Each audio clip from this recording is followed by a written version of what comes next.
ഇന്നത്തെ ബ്രേക്ക്ഫാസ്റ്റ് ഒരു ഏത്തപ്പഴപ്പുട്ട്. എൻ്റെ അമ്മ എത്രയും പെട്ടെന്ന് തയ്യാറാക്കുന്ന ഒരു ഇഷ്ടവിഭവമായിരുന്നു ഈ ഏത്തപ്പഴപ്പുട്ട്. അത് തയ്യാറാക്കാനായിട്ട് 1 കപ്പ് അരിപ്പൊടി, വറുത്ത അരിപ്പൊടി, 1 ഏത്തയ്ക്ക, കുറച്ച് തേങ്ങാപ്പീര ഇവ ഞാൻ എടുത്തു വച്ചിട്ടുണ്ട്. ഒരു പാത്രത്തിലേക്ക് 1 കപ്പ് അരിപ്പൊടി, വറുത്ത അരിപ്പൊടി എടുത്ത് വെക്കുക.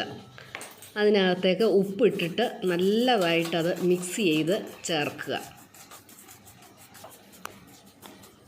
അതിനോടൊപ്പം തന്നെ കുറച്ച് ചിരകിയ തേങ്ങയും ഇട്ട് നന്നായിട്ട് മിക്സ് ചെയ്യുക. നന്നായിട്ട് പൊടിയിൽ അത് മിക്സ് ചെയ്ത് വെക്കുക.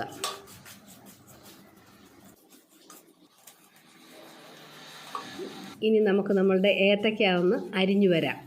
അതിൻ്റെ തൊലിയൊക്കെ മാറ്റി ചെറിയ പീസസാക്കി കീറി ഒന്ന് കുറച്ച് ഏത്തയ്ക്ക അരിഞ്ഞ് ഈ പുട്ടുപൊടിയിലേക്ക് ഇട്ട് കൊടുക്കാം.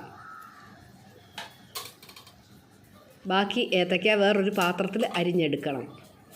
ഇനി അതിലേക്ക് ആവശ്യത്തിനുള്ള വെള്ളം നമ്മൾ ചേർത്ത് കൊടുക്കുന്നു. പുട്ടുപൊടിയിലേക്ക് ആവശ്യത്തിനുള്ള വെള്ളം ചേർത്ത് കൊടുക്കുന്നു. അതിൻ്റെ ഒരു നനവ് നമുക്കറിയാൻ, കയ്യിൽ അത് ഫീൽ ചെയ്താൽ നമുക്കറിയുന്ന, അല്ലാതെ ഇതിന് അളവായിട്ടല്ല വെള്ളത്തിൻ്റെ അളവ് നമുക്കറിയാം. അത് നല്ല പുട്ടുപൊടി നന്നായിട്ട് നനയുന്നതിന് വേണ്ടിയിട്ട് ആവശ്യത്തിനുള്ള വെള്ളം നമുക്ക് ചേർത്ത് കൊടുക്കാം.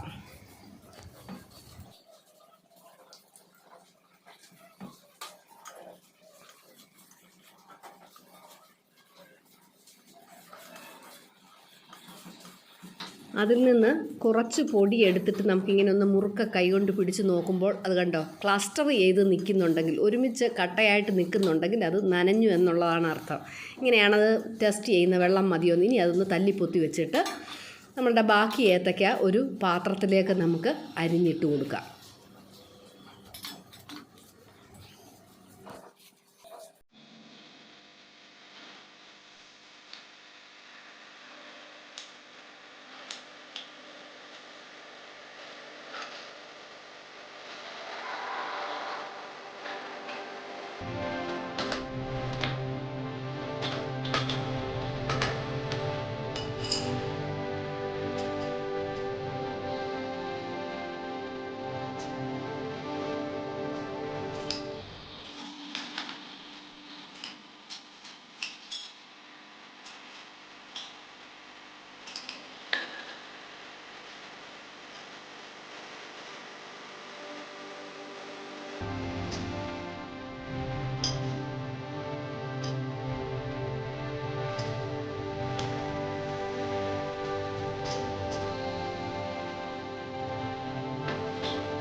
ഏത്തയ്ക്കായ്ക്ക് പകരം നിങ്ങൾക്ക് പഴുത്ത ചക്കപ്പഴത്തിൻ്റെ ചുള ഇതുപോലെ തന്നെ അരിഞ്ഞ് ഇതിൻ്റെ കൂടെ ചേർത്ത് പുട്ട് തയ്യാറാക്കാം. അതും സ്വാദിഷ്ടമായിട്ടുള്ള പുട്ടാണ്.